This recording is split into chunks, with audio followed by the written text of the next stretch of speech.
Hello friend, welcome to my YouTube channel. कैसे आप सभी? आई होप जहां होंगे स्वस्थ होंगे और अच्छे होंगे। मैं अनिकेत मिश्रा अपने चैनल में आप सभी का स्वागत करता हूं और मैं इंडिया पोस्ट जीडीएस का न्यूज के बारे में बताता हूं। जितना भी इन्फॉर्मेशन आता है, जितना भी नोटिस जारी होता है, भले वो नोटिस सरकार जारी कर रही है या किसी विभाग के अधिकारियों द्वारा जारी हो रही है या हमारे यूनियन लीडर द्वारा जारी हो रही है, तो मैं एक नए अपडेट लेकर आया हूँ। आज का अपडेट जो है वो डाक विभाग में एक और नोटिस जारी हुआ है। देखिए, नोटिस जितना जारी होता है, मेरा बताना ये कर्तव्य आपको बनता है, इसलिए मैं सारा नोटिस आपको बताता हूं ताकि आप तक पूरी जानकारी पहुंच सके कि आखिर में डाक विभाग में क्या हो रहा है। आखिर में डाक विभाग मांग को लेकर और जो लड़के टर्मिनेट कर दिए गए हैं उनको लेकर क्या योजनाएं बना रही हैं। और आज हम दो टॉपिक पे बात करेंगे। पहला जो एक नोटिस आया है और दूसरा जो है वो उस पर बात करेंगे कि जब कमलेश चंद्र समिति की रिपोर्ट से सरकार और विभाग दोनों राजी है तो आखिर में मंजूरी क्यों नहीं मिल रही है।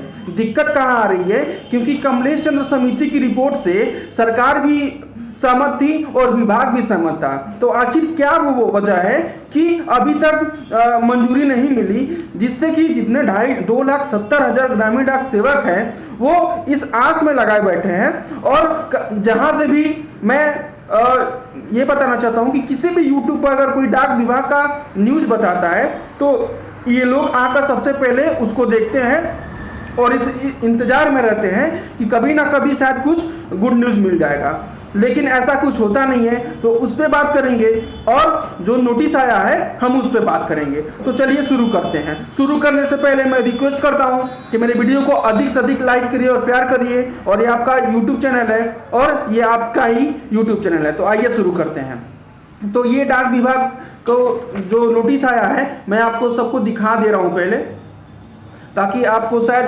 प्रूफ मांगते हैं तो मैं सोचता हूं कि पहले दिखा दूं। और ये जो मैं दिखाता हूं ये लीगल है, अनलीगल कुछ नहीं है। तो आइए शुरू करते हैं। तो यह जो नोटिस आया है वो कार्यालय अधीक्षक डाकघर कराल मंडलका कराल अधीक्षक के द्वारा आया है और इसमें लिखते हैं कि श्रीमती कोला रवीना रामचंद्र बीपीएम वर्जडाल बीओ ये लिख रहे हैं। ये जो पत्र लिख रहे हैं यह एक बीपीएम पत्र लिख रहे हैं। और क्या लिखते हैं, विषय इनका क्या है कि एआईजीडीसीयू और एनयूजीडीसीयू को लिख रहे हैं, जो हमारे पीयू मुरलीधरन और एसएस महादेवा हैं। ये लिख रहे हैं कि 12 दिसंबर 2023 से 15 दिसंबर 2023 तक अनिश्चितकालीन हड़ताल में भाग लेने वाले जीडीएस की हड़ताल के संबंध में इनका विषय है और इस विषय में यह पत्र लिख रहे हैं। आगे क्या लिख रहे हैं कि उपरोक्त विषय के संदर्भ में ग्रामीण डाक सेवक आचरण और नियुक्ति नियम 2020 के तहत नियम 8 के लिए नोटिस इस कार्यालय में memo number KRDDAN BII notice GDS अनिश्चितकालीन हड़ताल नियम 1 2023 दिनांक 14/12/2023 के माध्यम में जारी किया गया था। हड़ताल में भाग लेने वाले ग्रामीण डाक सेवक आचरण और नियुक्ति नियम 2020 के नियम 23 का उल्लंघन हुआ है। वो अपनी यूनियन द्वारा हड़ताल वापस लेने के तुरंत बाद ड्यूटी पर शामिल हो गया और उसने सभी निलंबित काम को निपटा लिया है। इसलिए उपरोक्त पर विचार करते हुए और इस कार्यालय का ज्ञापन और संज्ञा के माध्यम से ग्रामीण डाक सेवक आचरण और नियुक्ति नियम 2020 के तहत 8 को नोटिस जारी किया गया और उसमें RDDN और BII नोटिस जीडीएस अनिश्चितकालीन हड़ताल नियम 8/23 के तहत 14/12 से वापस ले लिया गया था। तो इनके कहने का मतलब वही है कि इनको भी टर्मिनेट कर दिया गया है। और अब ये नोटिस लिख रहे हैं, यह नोटिस जो है ये पीयू मुरलीधरन और एसएस महादेवैया को लिख रहे हैं।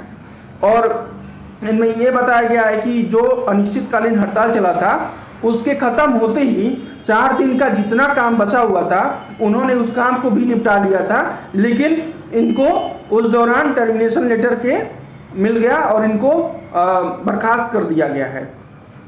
तो देखिए, ये मामला जो है ये कई दिनों तक या कई महीनों तक चलेगा। बहुत लड़के टर्मिनेट होंगे और बहुत लड़के आएंगे, लेकिन जो लड़के टर्मिनेट हो गए हैं उनका आना अब मुश्किल लग रहा है, क्योंकि उनके लिए कोई खड़ा नहीं हो रहा है। और जो टर्मिनेट हो गए हैं उनके पास इतना अधिकार और इतना पावर नहीं है कि वो डायरेक्ट किसी अधिकारी से बात कर सके या डायरेक्ट किसी मंत्री या सरकार से बात कर सके। तो ये एक बहुत बड़ी समस्या है। आपको हर दिन कुछ ना कुछ देखने को मिलेगा। लेकिन मैं फिर वही बात बताना चाहता हूँ कि हार मानने की जरूरत नहीं है। अगर किसी बच्चे को टर्मिनेशन लेटर आ गया है तो आप अपने अधिकारी के मतलब मीन्स कि आप अपने डीओ में बात करिए, डिविजनल ऑफिस में जाके बात करिए। वहाँ के लोग क्या बोलते हैं, वहाँ के जो उच्च अधिकारियाँ हैं, वो विभाग के अधिकारी हैं जो हैं, वो क्या बोलते हैं, आप उसके अधीन काम करिए। तो ये पर डे नोटिस निकलता है, तो मैं सोचता हूँ कि आपको इससे अवगत कराता चलूँ। और इससे अवगत कराने का मतलब ये है कि कितना भारी पड़ गया है अनिश्चितकालीन हड़ताल करना ग्रामीण डाक सेवकों के लिए, ये आप अपने आंखों से देख सकते हैं।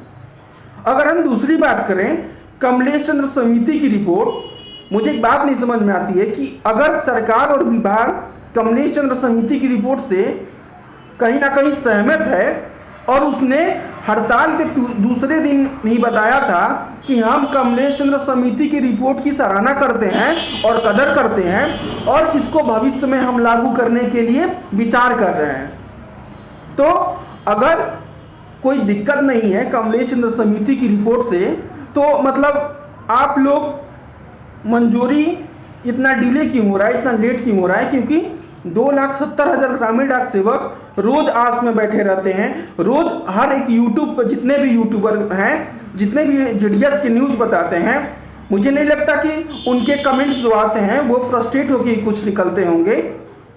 वो भी इस आस में बैठे हुए हैं कि कभी ना कभी तो कमलेश चंद्र समिति का ही, भले टीआरसी 7 घंटा उसमें था और 12, 24, 36 नियम था और पेंशन की जो था, भले इतना मिल जाए तो ग्रामीण डाक सेवकों के लिए एक बहुत बड़ी उपलब्धि होगी ये 2024 में। और कुछ दिन पहले रिपोर्ट आया था कि भारत सरकार जो है फरवरी के पहले एक कमेटी तैयार करेगी और उस कमेटी के अधीन में जो ये कमलेश समिति का रिपोर्ट है फरवरी के अंत तक इसको पूरा कर देगी। तो ये कब होगा ये किसी को नहीं पता है। मैं सच बता रहा हूँ, हमें भी जो नोटिस आता है हम उसके दिन बताते हैं, क्योंकि हम अपने तरफ से कुछ ऐड नहीं कर सकते हैं। तो नोटिस और कोई इन्फॉर्मेशन अगर डीओपी से या भारत सरकार से आता है तो हम आपको जरूर अवेलेबल कराते हैं। लेकिन कमलेश चंद्र समिति की जो रिपोर्ट है अगर वो लागू हो जाती है तो ग्रामीण डाक सेवक के लिए एक बहुत बड़ी उपलब्धि हासिल होगी। और इन सब के चक्कर में जितने नोटिस आ रहे हैं उसका एक नुकसान ये भी है कि जो जनवरी में वैकेंसी आती है वो बहुत डिले हो जाएगी, क्योंकि रोज नोटिस एक आ रहा है हड़ताल से रिलेटेड। कोई बीपीएम, आज तो पहली बार कोई ब्रांच पोस्ट मास्टर नहीं है नोटिस लिखा है, वो भी हमारे एसएस महादेवा और पीयू मुरलीधरन को लिखा है। लेकिन जो कमलेश चंद्र समिति का रिपोर्ट है, अगर सरकार सहमत है तो उसको निवेदन है मेरा कि जल्द से जल्द लागू कर दे, ताकि 2024 नए वर्ष मंगलमय चल रहा है और इसमें जितने भी 2,70,000 ग्रामीण डाक सेवक हैं हमारे भाई बहन, उनको कम से कम उपलब्धि यह हासिल हो सके और उनको कहीं ना कहीं सहमति मिल सके कि हम भी इस देश के एम्प्लॉई हैं। तो ये था आज का पत्र। आप लोग देख सकते हैं एक शॉर्ट एप्लीकेशन कह सकते हैं, एक शॉर्ट एप्लीकेशन लिखा गया है एक ब्रांच पोस्ट मास्टर के द्वारा। तो कहीं ना कहीं जो बच्चे टर्मिनेट हो गए हैं वो काफ़ी डरे हुए हैं, और डरने से मीन्स कि हर कोई बड़े फैमिली से बिलोंग नहीं करता है, सब कोई मिडिल क्लास फैमिली से बिलोंग करता है या मिडिल क्लास फैमिलीज के नीचे वर्ग से भी बच्चे आते हैं ग्रामीण डाक सेवक की नौकरी करने के लिए। तो अगर वो बच्चे से गलती हो गई है तो विभाग और सरकार एक बार उनको माफ़ी दे दे, अपना छोटा बच्चा समझ के, और सबको वापस ले, क्योंकि बहुत हजारों बच्चे टर्मिनेट हो चुके हैं। बात करें कि जनवरी में वैकेंसी के लिए, तो मुझे नहीं लगता है कि जनवरी में वैकेंसी इतनी जल्दी आएगी।